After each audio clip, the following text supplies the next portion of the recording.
उदाहरण आपको दे रहा हूं कि मुकेश अंबानी की जो पर्सनल वेल्थ है, हर घंटे उन्होंने 90 करोड़ कमाए। 90 करोड़ एक घंटे में। एक मजदूर को 10,000 वर्ष लग जाएंगे इतना कमाने में। तो बराबरी कहीं नहीं हो रही। जो ताकतवर थे वे और ताकतवर हो रहे हैं। अब इस पूंजी की हम पूजा करते रहेंगे, इसी व्यवस्था को बढ़ाते रहेंगे, या हम सोचेंगे कुछ कि संतुलन कैसे बने। ये कानून भी जो लाए हैं इससे भी वही असर होगा, वही प्रभाव होगा। बड़े लोग ताकतवर होंगे हर चीज में। नोटबंदी, जिसके पास पूंजी थी वे बचाने में लग रहे थे, उन्होंने तरीके ढूंढ लिए, बचा लिया, उनका कोई नुकसान नहीं हुआ। जो व्यवस्था के बाहर थे उन्हें कोई फायदा नहीं मिला। जीएसटी में भी वही केंद्रीकरण हुआ, बड़े बड़े लोगों को लाभ मिल गया। अव्यवस्थित क्षेत्र में, अनऑर्गेनाइज सेक्टर में लोगों का नुकसान हुआ।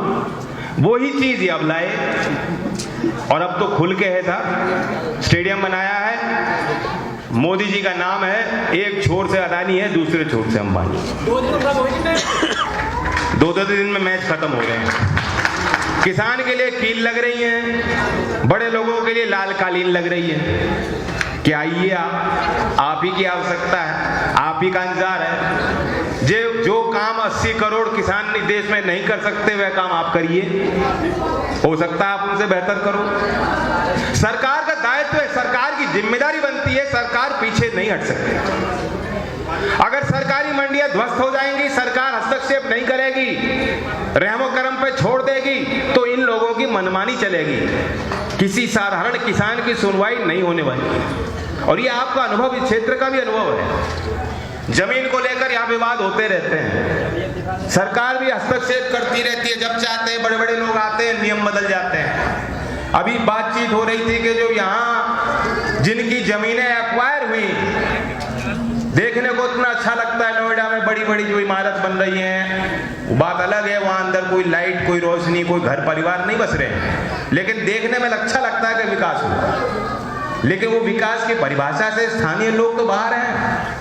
जिनकी जमीन गई, आज उनके घर में चिराग बंद हैं, उनके घर के नौजवानों को नौकरी नहीं मिल रही। जो वादे किए गए थे वे पूरे सरकार ने नहीं किए, और रास्ते में चर्चा हो रही थी, अब तो सरकार पीछे प्रयास कर रही है कि या तो आबादी वाला प्लॉट लो, या जो वैकल्पिक आपको 6% दिया था किसानों को वे ले लो। दोनों संभव नहीं है, दोनों नहीं मिलेंगे।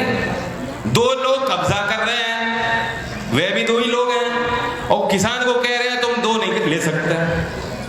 तो ये सारी पाबंदियां, सारी शर्तें हैं आप पे लागू। एक उदाहरण गन्ने उद्योग का है, कॉन्ट्रैक्ट फार्मिंग की बात करते लोग, कॉन्ट्रैक्ट ही है वो भी बॉन्ड है, लेकिन वहां रेट सरकार तय करती है।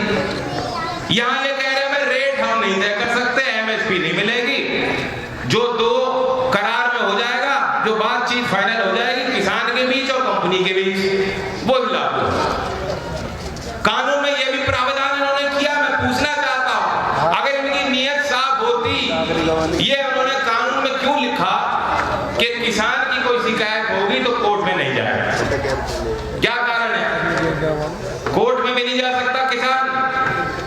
और ये जब करार होगा, कॉन्ट्रैक्ट खेती होगी, तो जिनको खरीद रहे हैं वो कभी भी कह सकते हैं भाई नमी है, हम नहीं खरीदेंगे। इन्होंने कहा पैन कार्ड धारक कोई भी जो है सीधा खरीद सकता है। हमने किसान को आजाद कर दिया, किसान को मोदी जी ने आजाद कर दिया।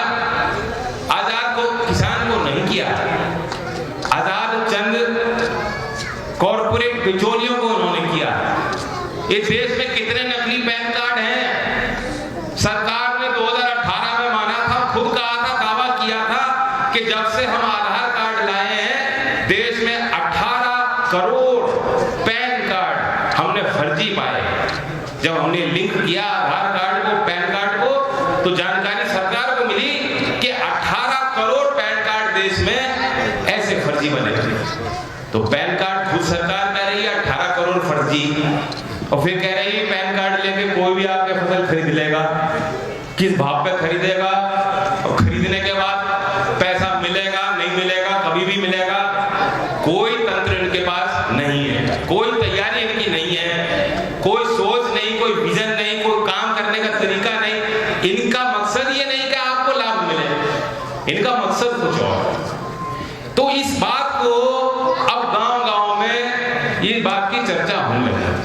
और किसान को मूर्ख नहीं, किसान को गवार नहीं, किसान बेहद होशियार है, संवेदनशील है, सतर्क रहना पड़ता है किसान।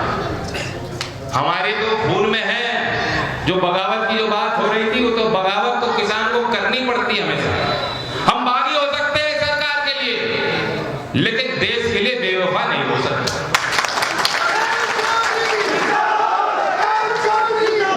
और एक कवि ने कहा भी था कि किसकी देशभक्ति सबसे उत्तम, किसकी देशभक्ति सबसे उत्तम, उसकी जो गाता स्वदेश की उत्तमता के गान नहीं, किंतु उसे रोज उत्तम से उत्तम बनाया जाता है। वे लोग जो भक्त मंडली, चंद अधिकारी, 2-3 बड़े सेठ, 2 नेता, ये लोग देश की तकदीर का फैसला नहीं लेंगे। देश के अहम फैसले यहाँ ऐसी पंचायतों में बैठकर, चौपालों में बैठकर, गांव में बैठकर देश की आवाम, देश की जनता लेने वाली है। और आपको ये लोग कितनी कोशिश कर रहे हैं। जब छात्रों का आंदोलन हुआ, तो छात्रों की मजबूरियां होती हैं। यूनिवर्सिटी में सेशन खत्म हो गया, लोग घर लौट गए, वह आंदोलन खत्म हो गया। फिर कानून का विरोध हुआ, उन्हें बता दिया गया भाई ये तो बांग्लादेशी लोग हैं। मुख्य धारा में वो बात उन्होंने चला दी, वह आंदोलन भी ठंडा पड़ गया। लेकिन जब अन्नदाता सड़क पे है, 100 दिन से है, आपको ये देशद्रोही कितनी ताकत लगा ले, कितना जोर लगा ले, किसी की निगाह में नहीं बना सकता। तो इन्हें एहसास होना चाहिए, जो बात चल रही थी मान जाए, या मनाना भी जानते हैं, हटाना भी जानते हैं। ना जाने कौन सा किस बात का अहंकार उन्होंने दिल में पाल लिया, बस किसानों ने निश्चय कर लिया, किसानों ने तय कर लिया। आज मैं नमन उनका भी करता हूं, 250 से ज्यादा किसान जो इस आंदोलन में इन्होंने कुर्बानी दी। उनके घर के लोग, उनके परिवार के लोग, उन पे क्या बीत रही है।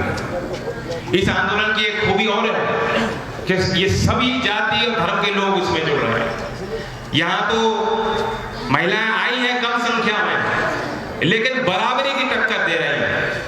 कल अंतरराष्ट्रीय महिला दिवस था। मैंने मेरे घर से चारू गई थी टिकरी बॉर्डर पर, और वो बता रही थी कि क्या दृश्य थे।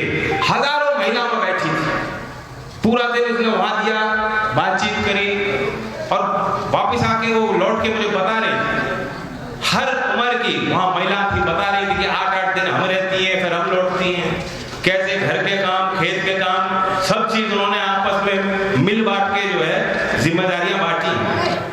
बहुत बड़ा संकल्प लेके लोग यहाँ तक पहुंचे। सरकार इस बात को कितनी देर छुप सकती है? इन बात को बात हो रही थी रास्ते में, कई क्षेत्र में हिरण है ना, वो दिखते बहुत है हिरण, नीलगाय तो सब जगह है, हिरण नहीं है। हिरण की बात होती थी, हिरण मुझे लगा कि भाजपा का कार्यकर्ता का हिरण ना बना।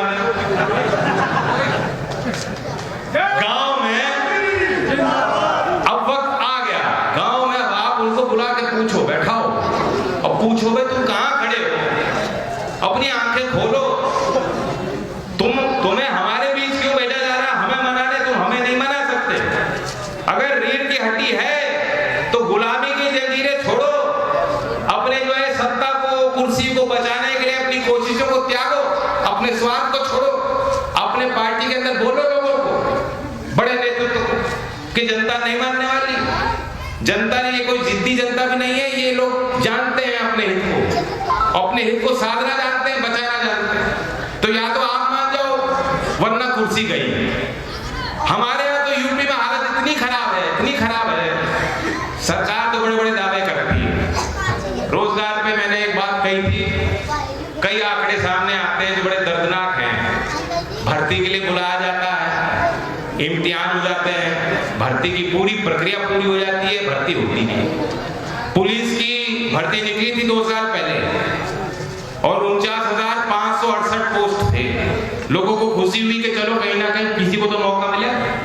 14,000 की ज्वाइनिंग होगी, बाकी अभी जो है अंधेरे में है, किसी को पता नहीं क्या, किसी को नहीं मालूम। आज इस प्रदेश को आधुनिक पुलिसिंग की जरूरत है, एक सशक्त पुलिस तंत्र को खड़ा करने की आवश्यकता है। चौधरी चरण सिंह जी ने पहला राष्ट्रीय पुलिस कमीशन आयोग की गठन उन्होंने ही किया।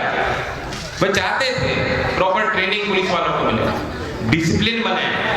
जब तक पुलिस के लोग ही जो है पुलिस मैनुअल को नहीं मानेंगे, नियम के हिसाब से नहीं चलेंगे, कानून का आदर नहीं करेंगे, तो जनता तो नहीं करेगी, ना ही जनता में इनकी इज्जत बढ़ेगी। हमारे तमाम आंदोलनों में किसान और जवान को भिड़ा देती है सरकार, लेकिन हमारी लड़ाई पुलिस वालों से नहीं। आप खुद देखो इनकी ड्यूटी कैसी है, कितनी कठिन ड्यूटी है, और क्या दे रही सरकार? शायद 2200 रुपए देती है साल में यूनिफॉर्म के लिए, साइकिल भत्ता देती है 200 रुपए, इस साइकिल से हो जाएगा।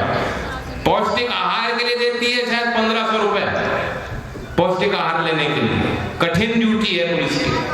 बॉर्डर स्कीम से लोग तंग है, घर वालों की देखभाल नहीं कर पाते। यानी जो ईमानदार है वो ईमानदार की देखभाल की सरकार नहीं कर पाती, उनके हाथ बांध दिए जाते हैं, भ्रष्टाचारियों को बढ़ावा दिया जाता है। एक योजना चल रही है यूपी में, एक योजना बड़ी अच्छी चल रही है, वो है 1 डिस्ट्रिक्ट 1 क्राइम। जिले जिले में जो क्राइम बढ़ गया, नोएडा में तो फिर भी व्हाइट कॉलर क्राइम है, व्हाइट कॉलर है, और हाथरस में रेप मर्डर है, और दूसरी जगह कम्युनल क्राइम है, कुछ जगह किडनैपिंग चल रही है, कुछ जगह संगठित अपराध चल रहा है। नोएडा में तो शायद व्हाइट कॉलर क्राइम है। ये सब तरीके के हैं, चेन स्नैचिंग हो रही है। तो योगी जी ने अच्छा बंटवारा कर दिया। तो इसमें आप सोचो, ये हमारे मुद्दे हैं, ये मौका है जो चेतना आज जाग रही लोगों की, ये एक अवसर मिल रहा है। खेती के मुद्दे, किसान के मुद्दे, तरक्की के मुद्दों पे हमें चर्चा करनी चाहिए और फैसला आपको लेना चाहिए। हमें आपने ताकत नहीं दी। ये नहीं है कि आज वोट का मसला है इसलिए हम लोग आ रहे हैं, वोट हमें नहीं मिली, हम तब भी यहाँ खड़े हैं, तब भी यही हैं। भूमि अधिग्रहण कानून में छेड़छाड़ हो रही थी, तब भी हम लोग यही थे। तो हम अपने कर्तव्य का निर्वाह करते रहे, लेकिन मतदाता के रूप में आप कुछ अहम फैसले बैठ के लो। चौधरी चरण सिंह जी ने मंच बनाया था, ये आप ही का है, इसे आप चलाना चाहते हो, ताकत देना चाहते हो, तो इसमें प्रयास दिन रात एक करके आपको कार्यकर्ताओं को करने पड़ा। आपके नेतृत्व पे कोई दबाव, किसी तरह का अनैतिक कोई सरकार आ जाए, कोई बना नहीं सकता। और मैंने कहा, लहर से टकराना कौन रहा है, टकरा रहा है, किसान के हित में कौन बोल रहा है? लोकदल के लोग खड़े हैं। क्यों खड़े हैं? क्योंकि यही धर्म है, ये हमारा धर्म है, और इसी परंपरा को आगे हमें बढ़ाना है। मुझे ये बाबा कहते हैं, जो बुजुर्ग हैं, जिन्होंने चौधरी साहब को करीब से देखा था, इनकी भी यही इच्छा है। उस समय क्या जाट था, क्या गुजर था, क्या यादव था, क्या कुर्मी था, क्या फॉरवर्ड, क्या दलित था, और ताकत थी, आपका वजूद था, सरकार आपके कहे से चलती थी। और आज हमारी हैसियत ये हो गई कि 100 दिन से ऊपर हम लोग सड़कों पे बैठे हैं, और हमारा अपमान संसद में खुद प्रधानमंत्री कर रहे हैं। तो ये चोट महसूस होनी चाहिए। जिसे ये चोट महसूस हो रही है, मैं उन्हें न्योता देने आया हूं कि आ जाओ, अपनों के साथ जुड़ो, अपने परिवार को ताकत।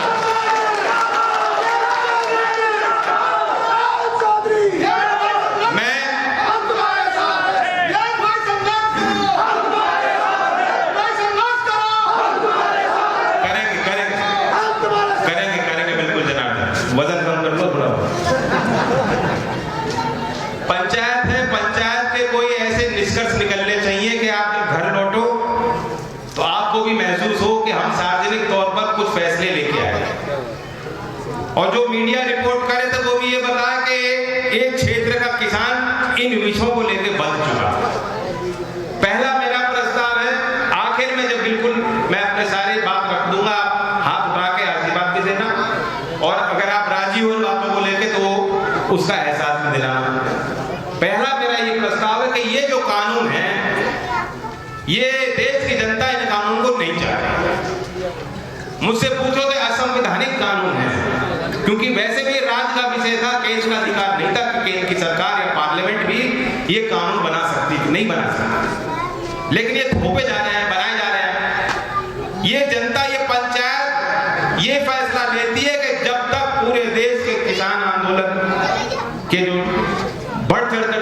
हिस्सा ले रहे हैं, जो संगठन नेतृत्व कर रहे हैं, जब तक हम आम सहमति नहीं बना लेते, ये सरकार जब तक कानून वापस नहीं लेती, ये आंदोलन दृढ़ निश्चय के साथ आगे चलता रहना चाहिए। दूसरी भाव की बात है, जब ये लोग विपक्ष में थे, खुद मांग करते थे एमएसपी मिलनी चाहिए। स्वामीनाथन आयोग रिपोर्ट कम से कम 500 सभाओं में प्रधानमंत्री बनने से पहले मोदी जी ने कहा था कि हम स्वामीनाथन आयोग की रिपोर्ट को लागू करेंगे।